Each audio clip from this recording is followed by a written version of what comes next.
नमस्कार विद्यार्थी मित्रांनो, N K the school of education चॅनलमध्ये आपलं सर्वांचं पुन्हा एकदा मनपूर्वक स्वागत. विद्यार्थी मित्रांनो, आज आपण ओशी वाणिज्य संघटन या विषयाच्या महत्त्वाच्या प्रश्नांची माहिती घेणार आहोत.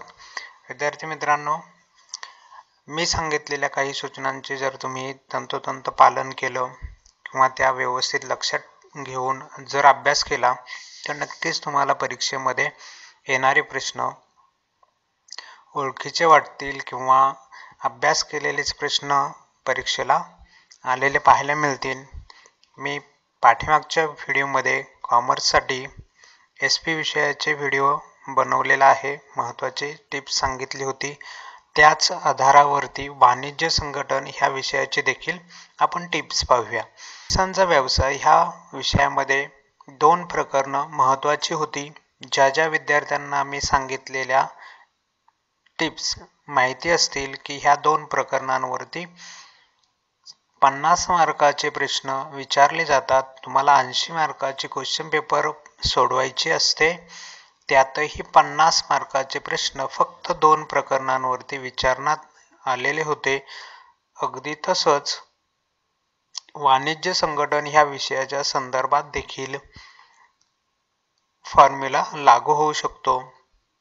म्हणजे ह्या विषयामध्ये प्रकरण 1 33 गुणांसाठी आणि प्रकरण 2 22 गुणांसाठी बोर्ड परीक्षेत विचारले जातात.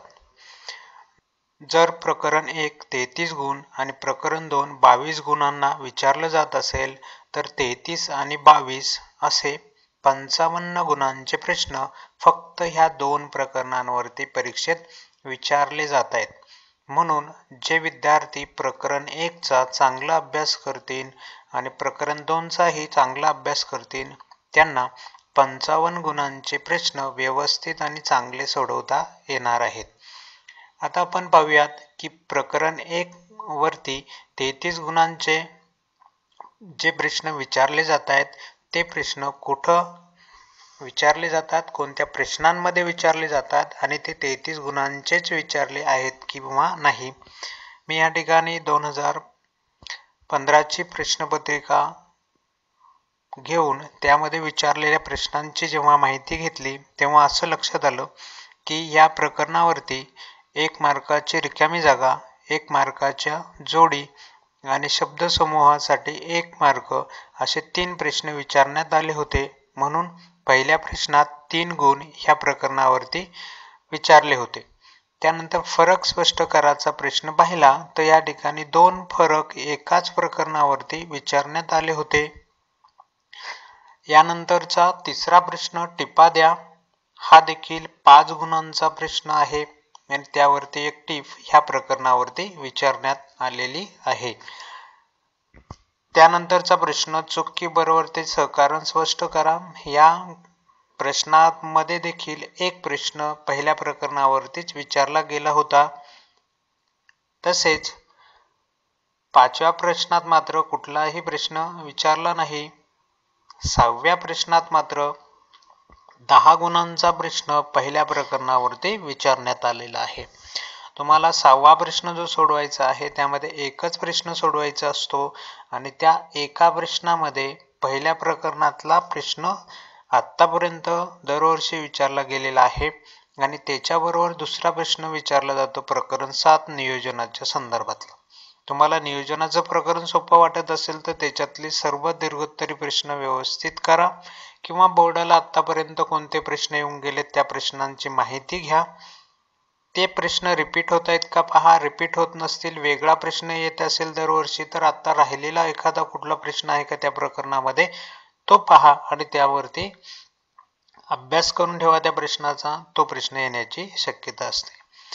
पण ज्या विद्यार्थ्यांनी पहिलं प्रकरण व्यवस्थित केलेलं आहे त्या विद्यार्थ्यांना 10 मार्काचा देखील क्वेश्चन सोडवता येईल आणि त्यावरती आधारित इतर कुठेही प्रश्न विचारले तरी त्यांची उत्तरं लिहिता येतील. म्हणून एका प्रकरणातून सर्व प्रश्नांचा अभ्यास अशा पद्धतीचा अभ्यास तुमच्या एका प्रकरणाचा अभ्यास केल्यावरती होईल.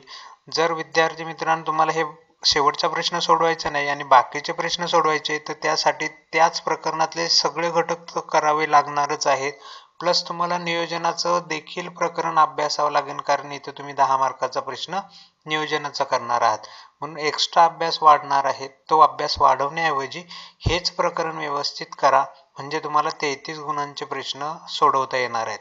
आता आपण पाहूयात की ह्या सर्व प्रश्नांचा जो भाग विचारण्यात आलेला होता परीक्षेमध्ये, त्याला जे गुण होते त्या गुणांची बेरीज केल्यानंतर किती येते. या ठिकाणी हा प्रश्न 10 गुणांचा आहे, त्यानंतर 5 15, 5 20, पुन्हा 10 मार्काचा प्रश्न 30 आणि हे 3 गुण, असे 33 गुण ह्या प्रकरणावरती होतात. म्हणजे 33 गुणांचे प्रश्न प्रश्नपत्रिकेत ह्या प्रकरणावरती विचारले जात आहेत. तसंच जर दुसऱ्या प्रकरणाची जर तुम्ही माहिती घेतली, तर दुसऱ्या प्रकरण 22 गुणांना आहे. ते 22 गुणांचे प्रश्न कुठं विचारले हे जर आपण प्रश्नपत्रिकेत पाहिलं, तर या प्रकरणावरती रिकामी जागा जोड्या विचारण्यात आलेल्या होत्या. एक एक प्रश्न यावरती विचारला, असे 2 गुण ह्या ठिकाणी झाले होते. विद्यार्थी मित्रांनो, 2 गुण हे जे 20 आणि 2 गुण वरचे आहेत, त्यासाठी तुम्हाला 2 प्रश्न विचारावेच लागणार आहेत तिथं. मग 2 प्रश्न विचारायचे कुठं? जर रिकामी जागा एखाद्या वेळेस कॅन्सल झाली या प्रकरणावरती, तर चुकी बरोबर मध्ये प्रश्न विचारला जाईल. चुकी बरोबर मध्ये जर प्रश्न नाही विचारला, तर या ठिकाणी रिकाम्या जागा जोड्यांमध्ये विचारला जाईल. जोडी नाही आली तर चुकी बरोबर मध्ये येईल, म्हणजे कुठल्या तरी दोघांमध्ये प्रश्न असणारच आहे. म्हणून ह्या प्रकरणांवरती दिलेल्या सर्व रिकाम्या जागा, सर्व जोड्या आणि चुकी बरोबरची विधानं शब्दसमूहांची उदाहरणं व्यवस्थित करून ठेवायची, जेणेकरून तुम्हाला ह्यावरती कुठलीही रिकामी जागा आली तर सोडवता येऊ शकते, कुठलीही जोडी आली तर तुम्हाला सोडवता येणार आहे. त्यानंतर फरक स्पष्ट करायचे प्रश्न आहेत. 5 देतात, 3 सोडवायचे आहेत. 3 सोडवण्यासाठी जर असाच फॉर्म्युला किंवा ब्लूप्रिंट जर ह्या वर्षीच्या परीक्षेमध्ये विचारण्यात आली, तर 2 फरक पहिल्या प्रकरणावरती, तिसरा 1 फरक दुसऱ्या प्रकरणावरती, असे तुम्हाला 3 सोडवायचे. तर 3 फरक तुमचे ह्या 2 प्रकरणांच्या अभ्यासामध्येच क्लिअर होऊन जातात. 3 प्रश्न सोडवायचे, 3 तुम्ही असे इझी सोडू शकताय. त्यानंतर टिपा लिहा, दोन्ही प्रकरणांवरती विचारले जात आहेत.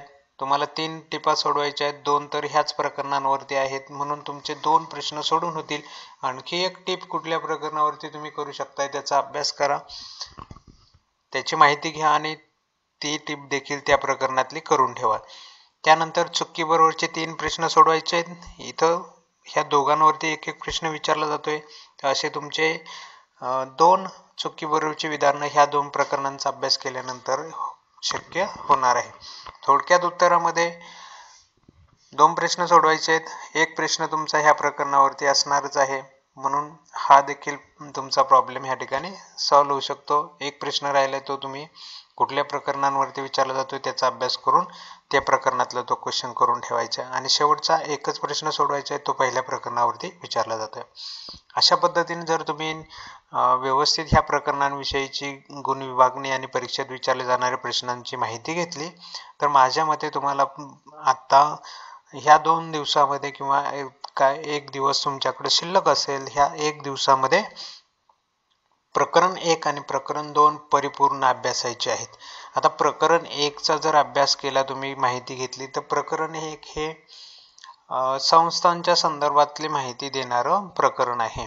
भागीदारी संस्था असतील, संयुक्त संस्था असतील, यांसारख्या ज्या काही संस्था दिलेल्या आहेत, माझ्यामध्ये म्हणजे 5 ते 6 संस्था आपल्या पुस्तकामध्ये दिलेल्या आहेत. त्यांच्या व्याख्या आहेत प्रत्येक संस्थेची, त्यांचे वैशिष्ट्ये आहेत आणि काही गुणदोष आहेत. ही जर तुमचे पाठ असतील फक्त प्रत्येक संस्थेची व्याख्या, वैशिष्ट्ये आणि गुणदोष, तर कुठलाही प्रश्न याच्यामध्ये फरक विचारला तरी तुम्ही लिहू शकाल, टिपा आली तरी लिहू शकाल, चुकी बरोबर आलं तरी तुम्ही प्रश्न लिहू शकाल. म्हणून या ठिकाणी हा घटक मात्र तुमचा महत्त्वाचा आहे. ज्या 5 संस्था आहेत त्या संस्थांची चांगली व्यवस्थित माहिती क्लिअर करून ठेवा, म्हणजे तुम्हाला हे 33 गुणांचे प्रश्न व्यवस्थित सोडवता येणार आहे. त्याबरोबर दुसरं प्रकरण आहे, त्या दुसऱ्या प्रकरणाचा देखील अभ्यास करा. 55 गुणांची उत्तरं तुम्ही लिहू शकाल प्रॉपर, तुम्हाला माहिती असणारी. आणि नंतर मग पर्यायी तुम्हाला कुठलं एखादं प्रकरण असेल तर ते जे सोपं जातंय त्याचा अभ्यास तुम्ही करू शकताय. ठीक आहे विद्यार्थी मित्रांनो, अशा पद्धतीने आपल्याला वाणिज्य संघटन ह्या विषयासाठी 2 प्रकरणांवरती भर द्यायचा आहे. मी सांगितलं फरक करायचे, तर त्यामध्ये किती फरक आहेत, त्यामध्ये परीक्षेला आतापर्यंत किती होऊन गेलेत, कोणते रिपीट होतात, अशा मुद्द्यांचा अभ्यास करून ते फरक अभ्यासून ठेवा. म्हणजे तुमच्या लक्षात येईल की प्रश्न कुठले आणि कसे विचारले जात आहेत. जोड्या लावाचा जो प्रश्न आहे त्याविषयीची थोडीशी माहिती तुम्हाला सांगावीशी वाटते. अ गटामध्ये एकूण 5 पॉइंट असतात, 5 जोड्या असतात आणि त्या 5 जोड्यांची ब गटाशी जोडी लावायची आहे. पण ब गटामध्ये मात्र आपल्याला 5 जोड्यांचे 10 पर्याय आहेत. म्हणजे प्रत्येक जोडीला 2-2 उत्तर समोरच्या ब गटामध्ये दिलेले आहेत. म्हणून परीक्षेला प्रश्न सोडवत असताना ही एक काळजी तुम्हाला घ्यावी लागणार आहे की कुठले 2 पर्याय सारखेच आहेत. उदाहरणार्थ या ठिकाणी तुम्ही पाहू शकता, F.W. टेलर हे आधुनिक व्यवस्थापनाचा जनक आहेत की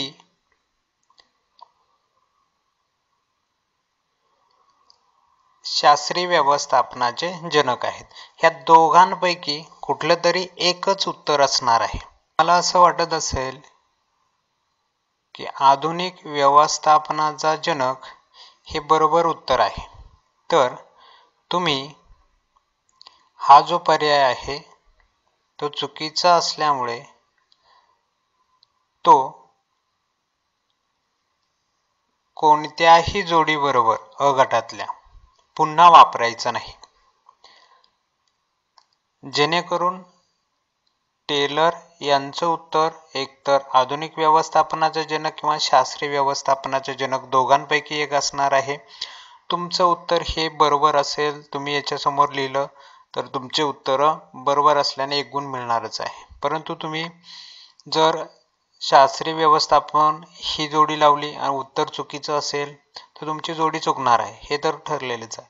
पण तुम्ही त्याच्याबरोबर हा पर्याय देखील दुसऱ्या कोणाबरोबर जोडीच्या समोर लिहिला तर मुळात हे उत्तर ह्या जोडीचं होतं, ते दुसऱ्या जोडीसमोर लिहिल्यानंतर ती जोडी देखील चुकणार आहे.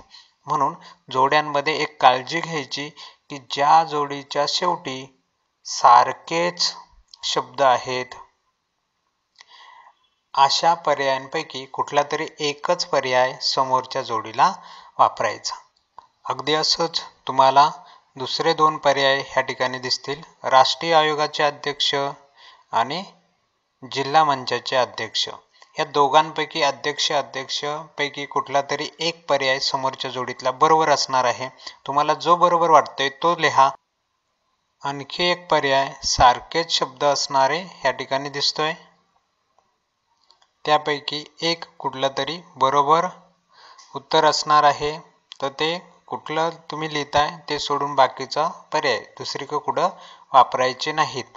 हे पर्याय ओळखण्यासाठी साधे सोपे शेवटचे शब्द बऱ्याच वेळेला सारखे तुम्हाला दिसतील. त्यापैकी जो बरोबर आहे तो समोरच्या जोडीसमोर लिहा. दुसरा शब्द कुठेही वापरायचा नाही. इतर पर्यायांना तो वापरू नका, जेणेकरून त्या जोड्या देखील चुकणार नाहीत. आता राहिलेले जे पर्याय आहेत त्यापैकी तुमची उरलेल्या प्रश्नांची उत्तरं असणार आहेत. फरक स्पष्ट करा. ह्या प्रश्नासंदर्भात मी आधीच तुम्हाला माहिती सांगितली की पहिल्या प्रकरणावरती फरक विचारला जातो. काही वेळेस 2-2 फरक विचारले जात आहेत, तर जे काही फरक आहे ते व्यवस्थित शोधा. उदाहरणार्थ भागीदारी संस्था, संयुक्त संस्था वगैरे ह्या संस्थाच आपल्याला सर्वात पहिल्या प्रकरणात दिलेल्या आहेत. त्या संस्थांचा व्यवस्थित अभ्यास करा, जेणेकरून तुम्हाला फरक स्पष्ट करता येतील. दुसरा एक फरक आहे की दुसऱ्या प्रकरणावरती करदत्त गोदाने, करदेय गोदाने, जो काही तुमचा फरक असेल तो तुम्ही या ठिकाणी करू शकताय. 2 पहिल्या प्रकरणावरती फरक आहेत, दुसऱ्या प्रकरणावरती फरक आहेत. जर तुम्हाला वाटलं की याच्यातील एखादा फरक मला अवघड जातो किंवा काही प्रॉब्लेम येत आहे तर तुम्हाला आणखी एक जो 90% विचारला जाण्याची शक्यता आहे तो म्हणजे जिल्हा मंच आणि राज्य आयोग हा